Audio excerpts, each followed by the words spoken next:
அனைவருக்கும் வணக்கம். இந்த வீடியோவில் நான் உங்களுக்கு காமிக்க போகிறது கேஎஃப்சி சிக்கன். ஃபஸ்ட் டைமாக நான் கேஎஃப்சி சிக்கன் செய்கிறேன். வாங்க எப்படி இருக்குன்னு பார்க்கலாம். அதுக்கு தேவையான பொருள் நான் எடுத்துக்கிட்டது கொஞ்சமாக தான் சிக்கன் எடுத்திருக்கேன். ஃபஸ்ட் டைம் செய்ய போகிறதுனால கொஞ்சமாக ஒரு லெக் பீஸும் கொஞ்சமாக போன் உள்ள சிக்கனும் சின்ன சின்ன பீஸாக எடுத்திருக்கேன். இஞ்சி பூண்டு பேஸ்ட்டு, மஞ்சத்தூள், soya sauce, pepper powder, noodles masala, தனி மிளகாய்த்தூள், உப்பு. இப்போது ஃபஸ்ட்டு நம்ம ஒரு ஸ்பூன் சோயா சாஸ் ஆட் பண்ணிக்கலாம். ஒரு ஸ்பூன் இஞ்சி பூண்டு பேஸ்ட், ஒரு ஸ்பூன் மிளகுத்தூள், அரை ஸ்பூன் மஞ்சத்தூள், ஒரு ஸ்பூன் அளவுக்கு தனி மிளகாய்த்தூள், தேவைக்கு ஏற்ப உப்பு.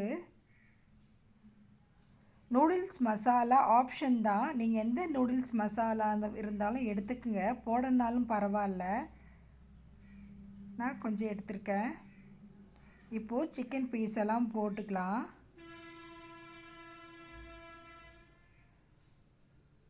எல்லாம் போட்டு நல்லா கிளறி விடுங்க. காரம் உப்பு எல்லா சிக்கன்லேயும் நல்லா படணும். நல்லா கிளறி விடுங்க. இதை ஃப்ரிட்ஜில் ஒரு 2 to 3 hours வச்சுருங்க. ஃப்ரீசர்லாம் வைக்க வேணாம், நார்மலாக இருக்கிற இடத்துல நம்ம வச்சுக்கலாம். நல்லா கிளறி விட்டு ஒரு பாத்திரத்தில் போட்டு ஃப்ரிட்ஜில் வச்சுருங்க. இப்போது சிக்கனை டிப் பண்ணி எடுக்கிறதுக்கான மசாலா என்னென்ன ஆட் பண்ணுறேன்னு சொல்கிறேன். ஒரு 3/4 கப் மைதா மாவு எடுத்திருக்கேன். 3/4 கப் மைதா மாவுக்கு 1/4 கப் நம்ம சோள மாவு சேர்த்தா போதும்.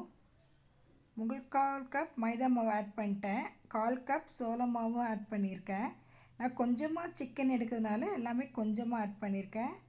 தேவைக்கேற்ப உப்பு. நீங்கள் இதையும் கொஞ்சம் அதிகமாக ஆட் பண்ணுறா இருந்தால் அது தகுந்த மாதிரி மாவு ஆட் பண்ணிக்கோங்க. தேவைக்கேற்ப மிளகாய்த்தூள்,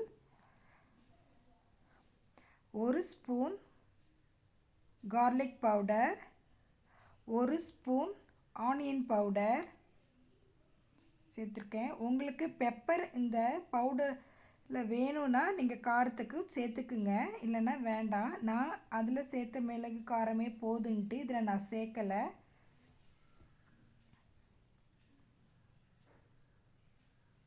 நல்லா மிக்ஸ் பண்ணி விட்டுடுங்க. எண்ணெயை மீடியம் ஃப்ளேமில் ஹீட் பண்ணிக்கோங்க. ரொம்ப ஸ்லோவிலையும் இருக்கக்கூடாது, ரொம்ப ஹைலையும் இருக்கக்கூடாது. இப்போது 3 hours ஆயிடுச்சு. நான் சிக்கன் எடுத்து அந்த பவுடரில் நல்லா டிப் பண்ணிகிட்ருக்கேன்.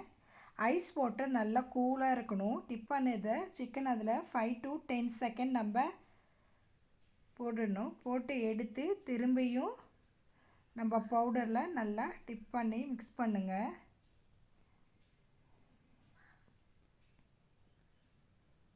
தட்டி தட்டி நல்லா இது பண்ணுங்கள். இப்போது ஆயிலில் போட்டுக்கலாம். ஆயில் நல்லா சூடாகிடுச்சுன்னா மேலே நல்லா கருகிடும், உள்ளே வேகாது. அதனால தான் மீடியம் இதில் வச்சு நல்லா பொரிச்சிக்குங்க. அவ்வளோதான், லெக் பீஸ் ரெடி ஆகிடுச்சு. அடுத்தது சின்ன சின்ன பீஸை நான் ஒன்றா போடலை, தனித்தனியாக போடுறேன் பாருங்கள். அதுமாரி நீங்களும் போட்டுக்குங்க. ஒன்றா எடுத்து போடுறதா இருந்தாலும் உங்கள் இஷ்டம்தான். ஆனால் ஃபஸ்ட் டைம் செய்கிறமே எப்படி வருமோன்னு நினச்சேன். ஆனால் ரொம்ப நல்லா வந்துச்சு. டேஸ்ட்டும் சூப்பராக இருந்துச்சு. என்னோடய பசங்கள்லாம் விரும்பி சாப்பிட்டாங்க. நல்லா இருக்குமா அப்படின்ட்டு. இனிமேல் இதையே செய்யுங்கன்னாங்க. அவ்வளோதாங்க, ரெடி ஆயிடுச்சுங்க கேஎஃப்சி சிக்கன். இந்த வீடியோ உங்களுக்கு பிடிச்சிருக்குன்னு நினைக்கிறேன். மறக்காமல் லைக் பண்ணுங்கள், ஷேர் பண்ணுங்கள், கமெண்ட்ஸ் பண்ணுங்கள். சப்ஸ்கிரைப் பண்ணி பக்கத்தில் இருக்கிற ஆல் பட்டனை கிளிக் பண்ணி விடுங்க. அப்போ தான் நான் போடுற எல்லா வீடியோவும் உங்களுக்கு நோட்டிஃபிகேஷனில் வரும். அடுத்த வீடியோவில் சந்திக்கிறேன் ஃப்ரெண்ட்ஸ். தேங்க்யூ.